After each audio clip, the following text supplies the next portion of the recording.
Bom dia, irmãos, paz seja convosco. Estamos de volta à nossa aula da nossa Escola Bíblica Online. Estamos hoje completando 140 aulas. Espero que você esteja gostando, curta, compartilhe, comente, né? Fale aí alguma coisa, se você está gostando, se você tem alguma dúvida, para nós podermos ajudar você. Nós estamos estudando a carta aos Hebreus. Aula passada nós falamos sobre a imperfeição de ritos e sacrifícios mosaicos. Sacrifício de Cristo que não se repete, ele é perfeito e eficaz e é para todo o sempre. Então eu te convido a abrir a palavra de Deus na carta aos Hebreus, capítulo 10, versículo 1.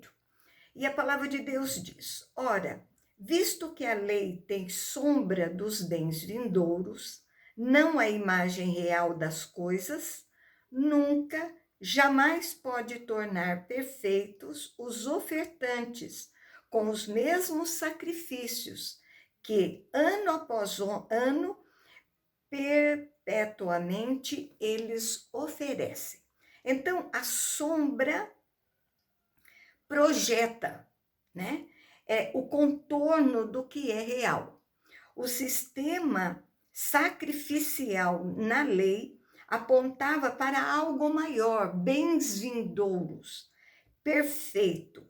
A lei não fornecia imagem real, porque era transitória, passageira, era sombra.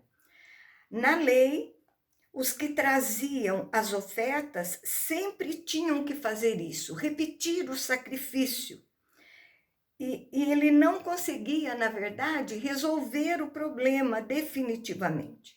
Então, o autor destaca a continuidade das cerimônias da lei, indicando que eles eram imperfeitos. Verso 2 e 3, doutra sorte, não teriam cessado de ser oferecidos, porquanto os que prestam culto, tendo sido purificados uma vez por todas, não mais teriam consciência de pecados.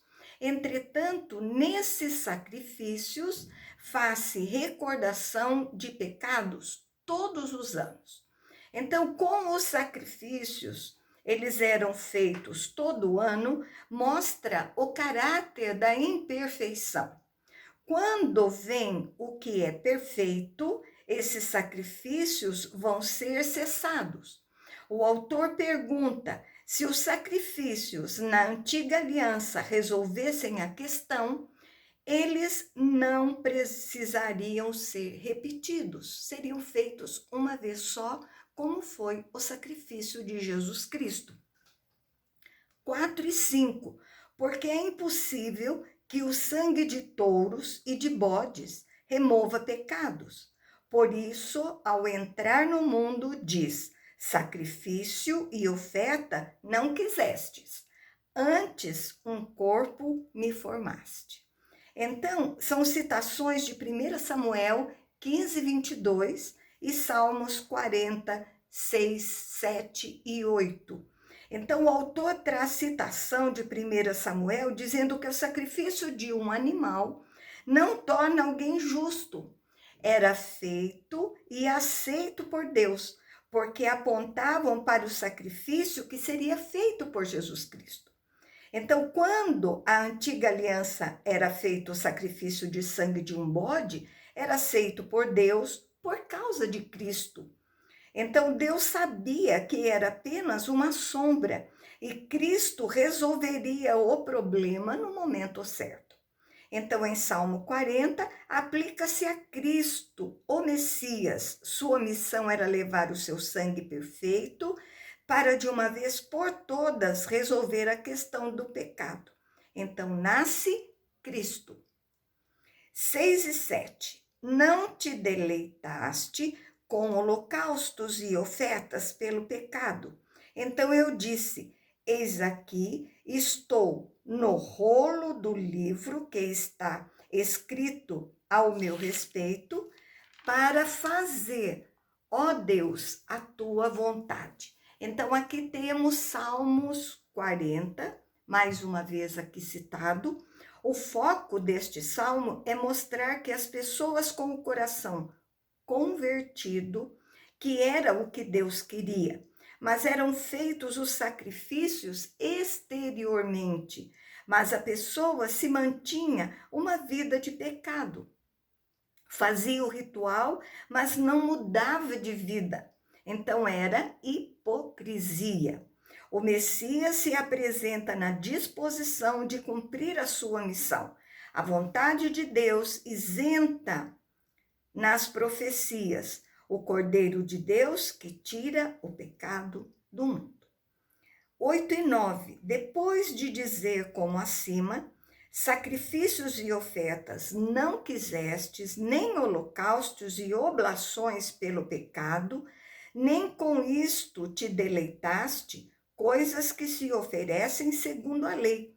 Então acrescentou: eis aqui estou para fazer ó Deus, a tua vontade. Remove o primeiro para estabelecer o segundo. Então, são oblações, são ofertas, né? Ofertas feitas.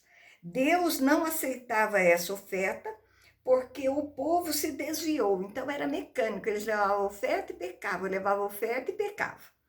O autor repete verdade que precisa ser apreendida com muita atenção. O sacrifício feito na lei não era suficiente para pagar os pecados. Agora, Cristo entra em cena para resolver o problema. Tira o cerimonial da lei, né, que não resolvia, para o perfeito, o sacrifício definitivo começar a vigorar. Verso 10, nessa vontade é que temos sido santificados, mediante a oferta do corpo de Jesus Cristo, uma vez por todas. Então, na vontade de Deus, na vontade de Cristo se entregar em nosso favor, recebemos o efeito da volta de Cristo. Nós somos santificados através do corpo oferecido em nosso lugar.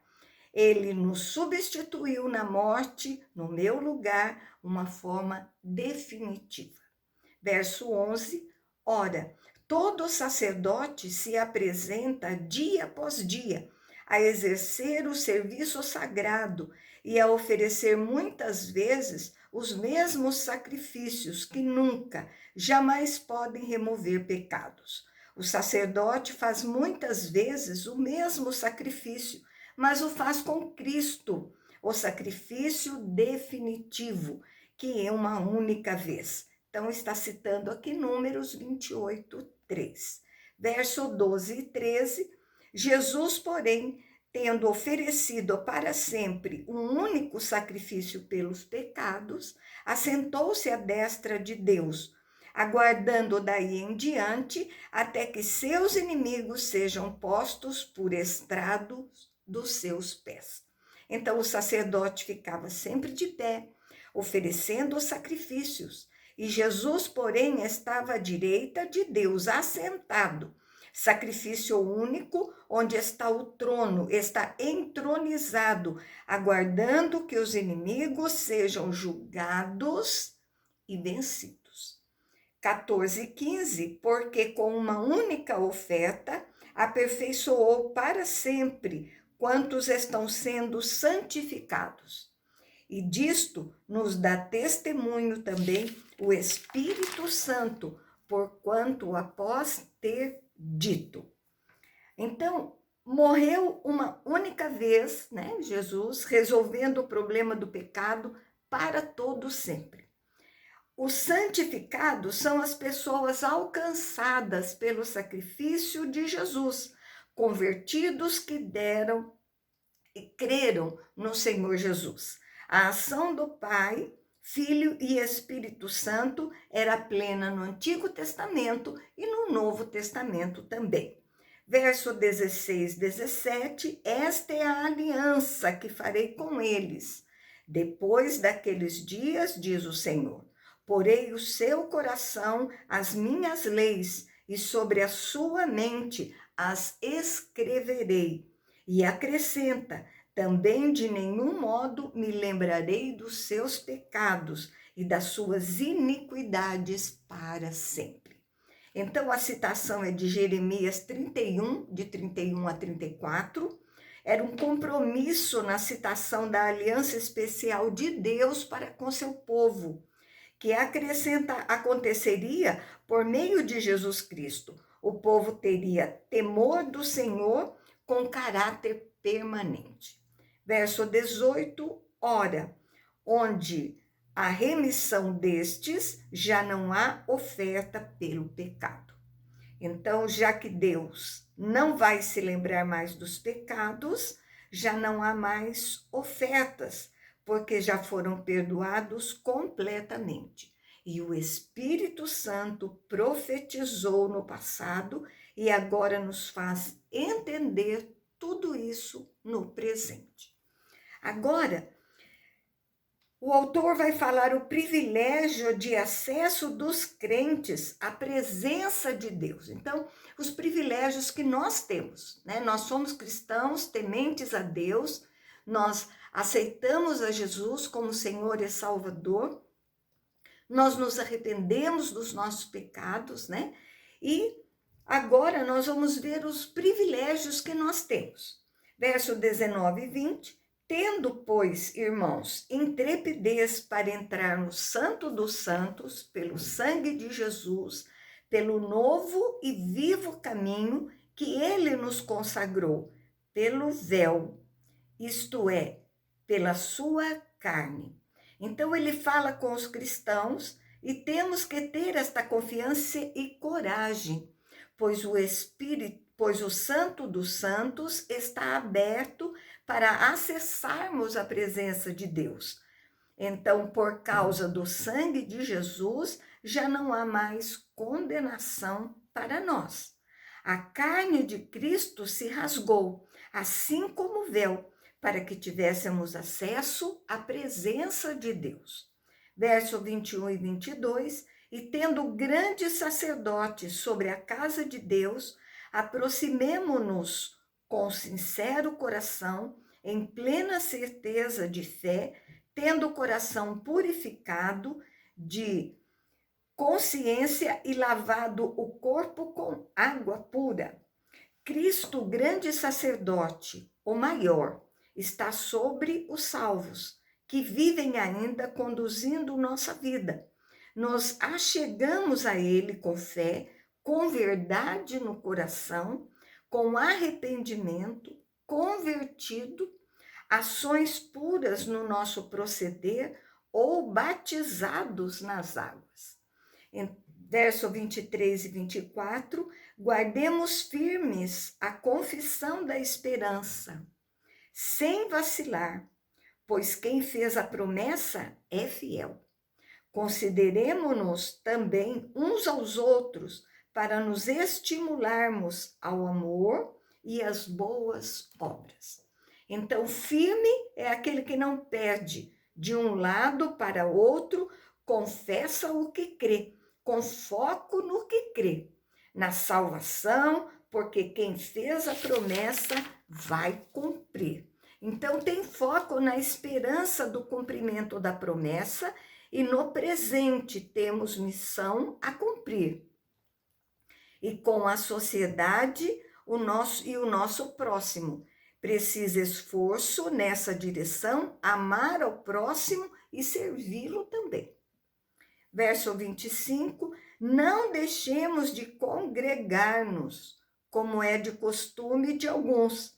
Antes façamos admoestações, e tanto mais quando vedes que o dia se aproxima. Então, diante de tudo, o autor nos ensina a não deixarmos de ter a comunhão coletiva e não uma vida cristã solitária. Aqui o autor nos convida a estarmos na igreja juntos, reunidos, reuniões oficiais, ajuntamento como igreja. Então, a admoestação, encorajar um ao outro, contato, vida em igreja, com o motivo de que o retorno de Cristo se aproxima. Então, vai ser o dia do acerto de contas. Agora, o castigo do pecado voluntário. Verso 26, 27. Porque se vivermos deliberadamente em pecado, depois de termos recebido o pleno conhecimento da verdade, já não resta sacrifício pelos pecados. Pelo contrário, certa expectação horrível de juízo e fogo vingador prestes a consumir os adversários. Então, o autor coloca uma condição: se pecarmos, porque queremos, depois de sermos instruídos na verdade, né, rejeitou a reconciliação com Deus, não se arrependeu. Resta agora que o juízo de Deus, e ela sabe disso, que o juízo pesado, a punição de Deus, que é justa, não receberam o benefício da morte de Cristo pela fé. Então, não se arrependeram. Verso 28 e 29, sem misericórdia, morre pelo depoimento de 2 ou 3 testemunhas. Quem tiver rejeitado a lei de Moisés, de quanto mais severo castigo julgais vós, será considerado digno aquele que colocou aos pés o Filho de Deus, profanou o sangue da aliança, com o qual foi santificado e ultrajou o Espírito da graça. Então faz menção aqui de Deuteronômio 17, 2 a 6, quem estava debaixo da aliança não podia rejeitar a lei, eram punidos com testemunhas para poder validar o julgamento. Então, se na lei eram punidos, imagine agora que o próprio Cristo veio e as pessoas o rejeitaram, e de fato, desprezou a obra, desconsiderou o sangue de Cristo, foram arrogantes com a graça. Tudo que Deus fez desviado da presença de Deus, inimigo de Deus. Então é uma advertência para não desviarmos da fé. Verso 30 e 31. Ora, nós conhecemos aquele que disse: a mim pertence a vingança, eu retribuirei. E outra vez o Senhor julgará o seu povo. Horrível coisa é cair nas mãos do Deus vivo. Então, é a citação de novo de Deuteronômio 32, 35, 36. E o Senhor disse: a vingança, biblicamente, ela tem conotação de que não cabe ao ser humano. A de Deus está ligada à sua justiça, à retribuição justa. Todos seremos julgados, cristãos serão justificados por Cristo, e não custava, serão agarrados pelo juízo de Deus. Agora, o apelo para o passado, a recompensa também não tarda. Verso 32 e 33, lembrai-vos, porém, dos dias anteriores, em que depois de iluminados, sustentastes grande luta e sofrimento. Ora, expostos como em espetáculo, tanto opróbrio quanto de tribulação, ora, tornando-vos coparticipantes com aqueles que desse modo foram tratados. Então, olha para o que aconteceu nos dias que passaram. Depois de convertidos, passaram por grandes lutas e sofrimentos. Foram perseguidos, maltratados, zombados publicamente. Solidários uns com os outros estiveram eles, juntos.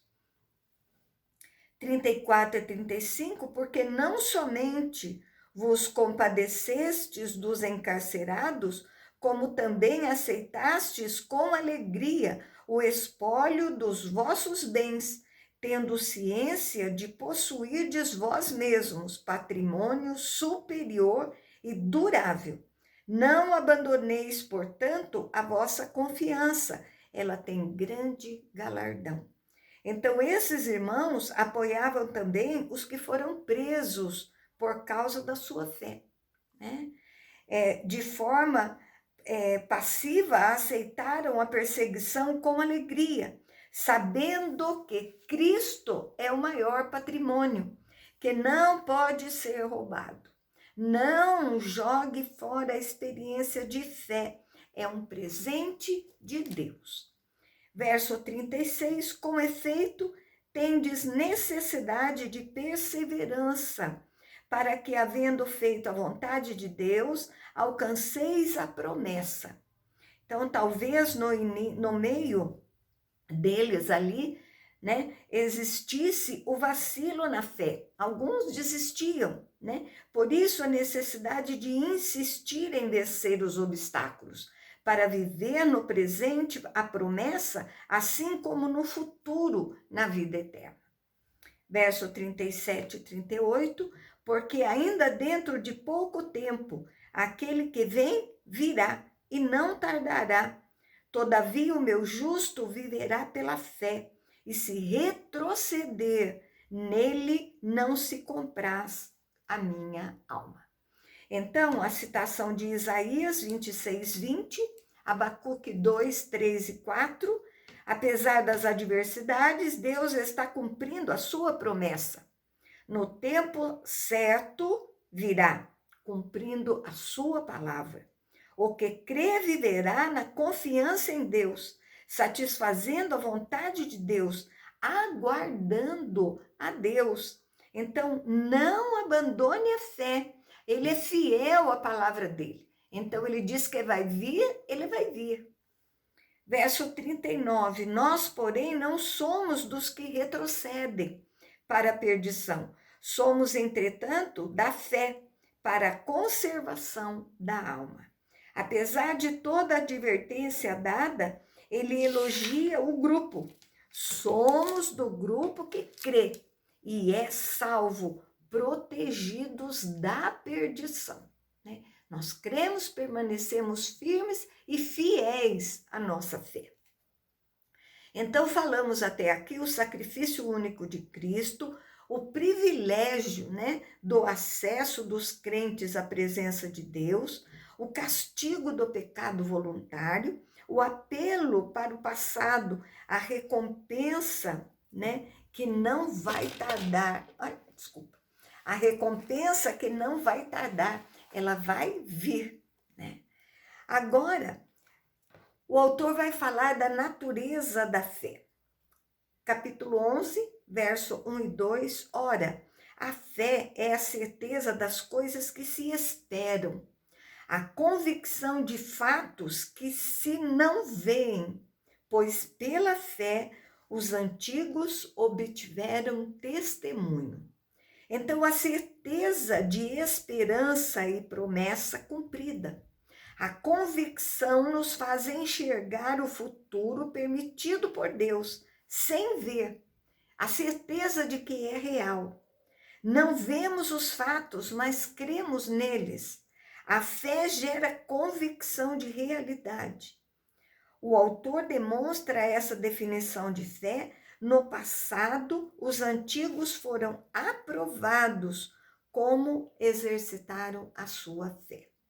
Verso 3, e pela fé entendemos que foi o universo formado pela palavra de Deus, de maneira que o visível veio a existir das coisas que não aparecem. Então, é uma citação de Gênesis 1 e 2, se não vemos a fé, que não exclui o pensar, a compreensão, o entendimento, muitas coisas a ciência não explica. É que Deus criou o mundo pela palavra. Destaca que Deus fez as coisas existirem do nada. O maior fato da fé. A fé é baseada em Deus e no poder de Deus. Exemplos de fé do Antigo Testamento. Verso 4, pela fé, Abel ofereceu a Deus mais excelente sacrifício do que Caim, pelo qual obteve testemunho de ser justo, tendo a aprovação de Deus quanto às suas ofertas. Por meio dela, também mesmo depois de morto, ainda fala. Então, é uma citação de Gênesis 4, de 4 a 8. Através da fé, temos a aprovação de Abel pelo Senhor. O conteúdo da sua oferta, Caim não oferta com fé, né? Então, ele é desaprovado. Então, por meio da fé, mesmo assassinado, ele é lembrado até hoje por ter agradado ao Senhor. 5 e 6. Pela fé, Enoque foi trasladado para não ver a morte. Não foi achado, porque Deus o trasladara, pois antes da sua trasladação, obteve testemunho de haver agradado a Deus. De fato, sem fé é impossível agradar a Deus, porquanto é necessário que aquele que se aproxima de Deus creia que ele existe e que se torna galardoador dos que o buscam. Então, trasladado é arrebatado, tirado desse mundo sem passar pela morte, né? A morte da carne. Enoque some do mundo, porque Deus o toma para si. Pelo seu testemunho, ele andou com Deus. O que quer comunhão com Deus tem que acreditar que ele existe, tem que ter fé nele. Galardoador, na presença de Deus estão os verdadeiros tesouros, serão todos vistos pela fé. Verso 7, pela fé, Noé divinamente instruído acerca de acontecimentos que ainda não se viam, e sendo temente a Deus, aparelhou uma arca para a salvação da sua casa, pela qual condenou o mundo e se tornou herdeiro da justiça que vem pela fé. Então, o autor traz Noé, onde Deus chama, mostra o dilúvio, onde nunca houve chuva, construindo uma arca, uma atitude de obediência pela fé, contamina quem está ao seu redor e, ao mesmo tempo, muitos não creem, né? Noé foi um pregador de justiça. Verso 8 e 9, pela fé, Abraão, quando chamado, obedeceu a fim de ir para um lugar que deveria receber por herança e partiu sem saber aonde ia. Pela fé, peregrinou na terra da promessa, como em terra alheia, habitando em tendas com Isaque e Jacó, herdeiros com ele da mesma promessa. Então Deus chama Abraão e ele obedece pela fé. Foi por onde Deus prometeu, sem endereço, ele não tinha casa fixa, caminha pela terra prometida com a sua família, que herdam a mesma promessa, ele exerceu a sua fé. Amém? Vamos parar por aqui hoje. Então, que você tenha gostado da nossa aula, você tenha aprendido, esteja entendendo a palavra de Deus.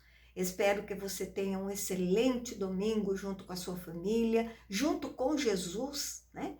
E até a próxima aula, se assim Deus o permitir. Um beijo grande no seu coração.